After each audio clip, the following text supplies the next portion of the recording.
chances of you hitting that perfect target on the one career title at this point of your life is near impossible. Inconceivable. I'm going to give you some actionable ideas and some plans that you can go through to try to narrow this down to a place that matters. This is the Workin' Sports Podcast. We have a great fan question today. This is actually something I have been personally thinking a lot about because it relates to career pathing. Who do you want to be? How do you figure out your fit? And this is something I've been talking a lot with my kids. I have 2 high school age kids, and we're talking about this kind of stuff. And this is coming up a lot. So I saw this question come in from Nasheen, and I really wanted to lean into it. So here it is. Hey, Brian, I'm just finishing up my junior year of college, and I feel like I'm having a bit of a panic attack. I still don't know what I want to do with my career, and life is right around the corner. I listen to the experts on your podcast and think, how do they even know partnership activation or sponsorship sales was a thing to pursue? I'm feeling lost. Any guidance you can provide? I think a lot of people are considering this because as a young person today, whether you're a junior in college or you're a recent graduate or you're in high school, you're bombarded with a lot of negative information. Debt ceilings, inflation, layoffs, political discourse, war. There's a lot going on. And then you layer in this concept of AI, which is all anybody's talking about and all anybody's thinking so positively about, but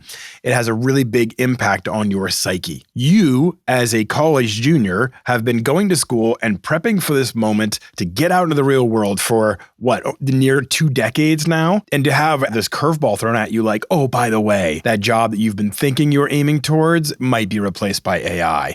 That's pretty darn scary. So it's really hard not to let all that information seep into your outlook and cause anxiety. So when you said you're having a bit of an anxiety attack, you may have been being hyperbolic and just kind of being a little bit of fun and playing on words. But I'm going to tell you, I don't doubt it. And I don't doubt that there's some reality there. And there's a lot of people around you that probably are feeling the same way. We used to say a lot in our industry, and I used to think this way when I was in college and when I was trying to prepare for my career, is that you figure out your passion, what you're passionate about, and that you let other things fall into place. I'm passionate about sports. You can start to figure out and drill down into a career from that. But how can you lean into just a passion play if there is this fear that your computer overlords are going to replace it or make it the position imminently replaceable? That's scary. That's really scary. And it's okay for you to feel that way right now. So let's dig into what we can handle, which is the career stuff. And I'm going to give you some actionable ideas and some plans that you can go through to try to narrow this down to a place that matters for you. Because it's got to be your fit. It's got to be something that feels right to you. And if it doesn't, you're never going to stick with it. So we want to figure that out. Want to land more job interviews? Use Workin' Sports iScore tool to see how your resume compares to a specific sports job and get instant recommendations on how to improve it. When your resume matches the requirements of a job, you're going to be in demand. Only available on workinsports.com. We're going to start with broad picture of what you love and at least one personality trait that you feel like you embody. This is where you have to do like your own self-audit. You have to be really honest with yourself in this process. So I use myself as a first example. I love sports. I really enjoy storytelling. I'm extroverted and comfortable speaking to people in the public. So those are pretty broad topics. Notice I haven't said I want to be a sports TV producer. I'm not getting specific. I'm starting with some broad concepts. So as I mentioned, I have 2 high school age children and my wife and I work this exercise with them. My daughter loves to write, big fan of history. My son loves space, science, and filmmaking. My 5th grader, he's in 5th grade. We'll worry about that later. But notice what we aren't saying. I'm not saying to my son, oh, loves being a propulsion engineer, or my daughter wants to write historical fiction novels. We're not getting that specific because the chances of you hitting that perfect target on the one career title at this point of your life is near impossible. So don't even try. Also notice 2 other things we are not doing. We are not starting with salary. If you go into your career strategy thinking, I need to make a 6-figure salary, you will never be aligned with your personality or your needs. I do not want you to identify yourself and your needs as salary driven. Number 2, we also aren't letting anybody else determine this for you. This isn't up to your mom saying, I think you'd be a great lawyer. This is up to your dad saying you should really go pursue being a dentist. That's up to you. They don't get to make those decisions. You do. This is what's inside of you. If you're feeling peer pressure that you're really good in your class and so you should go pursue X, Y, or Z, they don't know you. Nobody does. You have to determine this. You're in charge. So don't let any of those external pieces of information influence your decisions in this process. This is all about you. Now let's cut a little deeper. If your first few words aren't "I love sports," well, maybe workinsports.com isn't the site for you. But I will tell you, our network of industry-focused sites through iHire.com, we have sites like I Hire Dentists. So if you're really into teeth, I love teeth, and I'm an extrovert, go look at iHireDentist.com. Or if you really love animals, iHireVeterinary.com. See, there are plenty of options. Working Sports is just one of them. But I'm going to assume most of you listening to the Working Sports podcast have a love for sports and are feeling the pain like I am today that the Celtics lost in Game 7 last night. Damn it all. Kills me. Nonetheless, Working Sports has been around for over 20 years, and a lot of research has gone into breaking down the sports industry into 14 categories. I'll list through them here, but we'll also put them in the show notes for the show. And this is really important because you will be able to put and ascribe certain personality traits to some of these buckets. So athletics and coaching is one bucket, admin and human resources, fitness and recreation, sales and business development, retail and manufacturing, media and creative, marketing and communications, tech and data, events and guest services, facilities, finance, operations, QA and compliance, and education. That was 14 categories. Now, you don't need to be an industry expert to start to map some of those loves and personality traits to these categories. So I'll use this example. Sales and business development. You know that is going to require some extroverted personality traits. So you can look at that and say, okay, am I a match for sales and business development? Do I have that right personality type? And you might be able to right away say no or yes. But what you should be asking yourself is a little deeper than that. Could you do this? And would it make you happy? That second one is really important. Would it make you happy?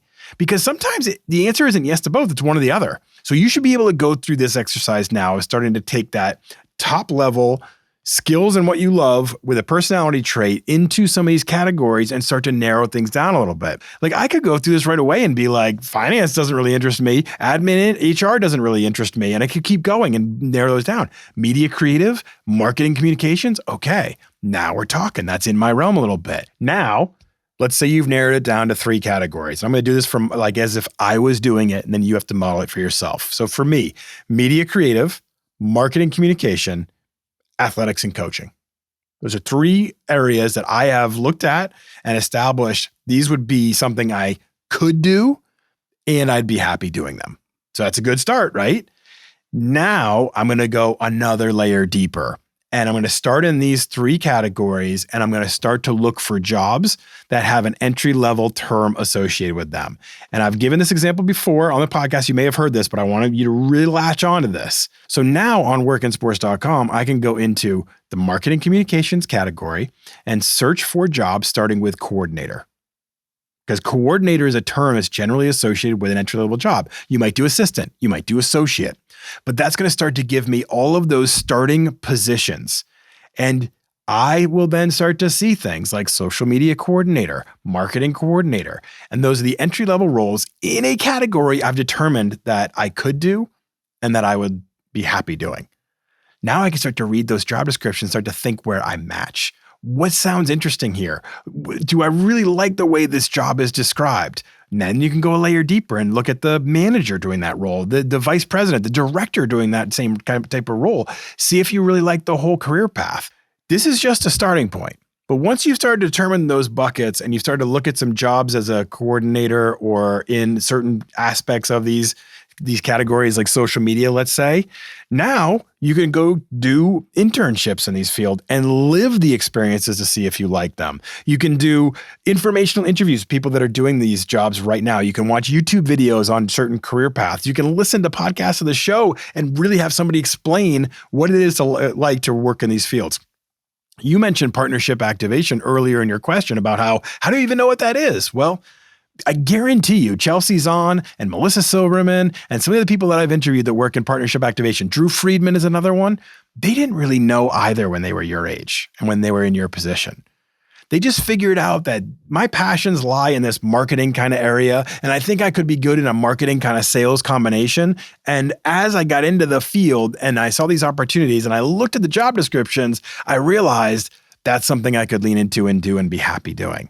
So Nishim, take some of that pressure off and start to just focus in on what makes you happy. And then I think you have to start to analyze it now with an extra layer and saying, how likely is AI to replace this in the next 5 to 7 years? We don't have these answers. We don't. But we can start to see some trends. We can start to see some patterns. And we can start to see where somebody's brain power and creativity can't be replaced by AI. You can start to see how sales jobs work with a person. It's a person-to-person connection. You can start to see how a lot of marketing and creative work and communication work, some of the writing may actually end up being AI generated, but the creative side, maybe not. Ad campaigns, hype videos, video editors. So we don't have all the answers, but I think you can start to figure out your love first and then start to ask yourself those cynical kind of questions of, will this maintain? Will this be something that can be done forever? And your personality has to play into that and know if it's the right fit for what you enjoy and what you can deliver on, because that personal touch in any job is going to be what replaces you from the computers, because they don't have that personal touch. If you've got that and you can bring that to a work environment, you got to roll. And there's a lot of opportunities in sports, and you can find them on our site at workinsports.com. And this is just another way for you to start to narrow in on where your passions may lie. So Nishim, I hope that helps you with that question. It's a great question for everybody, and I hope this will help you settle some of those nerves and look towards your own personal future, because there's a lot of great opportunities out there. Thanks, everybody. I will see you on Wednesday.